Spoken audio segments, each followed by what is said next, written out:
اپنی ہوگی، حاکمیت اپنی ہوگی، مزید رقبے کی جو دعویٰ ہے اس کو جاری رکھے۔ معقول طریقہ کیا تھا؟ یا یہ کہ جو 44% ان کو مل رہا تھا نقد، وہ بھی دعویٰ میں پھینک دیا۔ نتیجہ کیا ہوا؟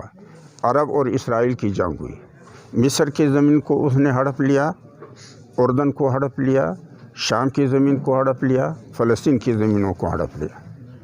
پھر نتیجہ کیا ہوا کہ ہر ایک اپنی زمین کو چھڑانے کے لیے اسرائیل کو بغیر فلسطینی ریاست کے تسلیم کر گئے۔ اردن نے تسلیم کیا، مصر نے تسلیم کیا، ترکی نے تسلیم کیا، ایران کے شاہ نے تسلیم کیا، امارات نے تسلیم کیا ہے، بحرین نے تسلیم کیا، سوڈان نے تسلیم کیا، الجزائر نے کیا، مراکش نے کیا، سعودی اور قطر بھی کریں گے۔ اب یہ خنریزی کس چیز پہ ہو رہی ہے؟ اور یہ بات آج کی میں نے نہیں کہی۔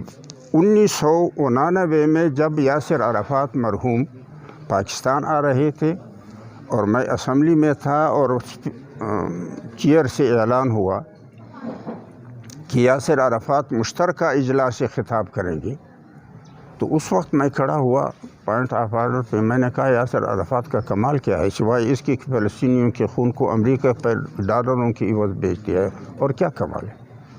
کس بنیاد پہ آپ وہ ہم سے خطاب کریں؟ تو مولانا ستار نیازی صاحب اٹھے، اللہ اس کی مغفرت فرمائے، اس نے کہا کہ ہاؤس کی رائے نہیں ہے، یہ اس کی ذاتی رائے ہے۔ تو مجھ پہ مائک بند کیا۔ میں نے کہا مائک بند کر دو، میرے منہ پہ کوئی ہاتھ رکھے گا؟ کوئی مجھے معقول وجہ بتا دے۔ معقول وجہ کیا ہے؟ آج بھی یہ مسئلہ اقوام متحدہ کا ہے۔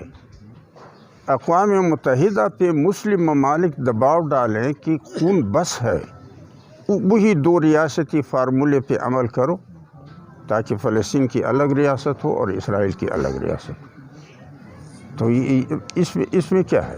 تو یہی بات تو محمود خان چکزئی صاحب نے اسرائیل مرد آباد ریلی میں کی، اور مولانا صاحب نے وہاں اس کی جو بائیڈن کی تعریفیں کی۔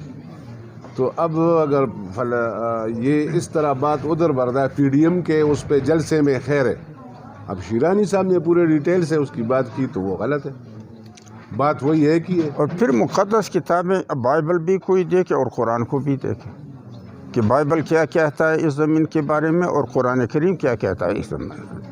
خواہ مخواہ مولی جذبات میں لوگوں کو خواہ مخواہ ورغلا کر کے کھڑوں میں تو نہ ڈالیں۔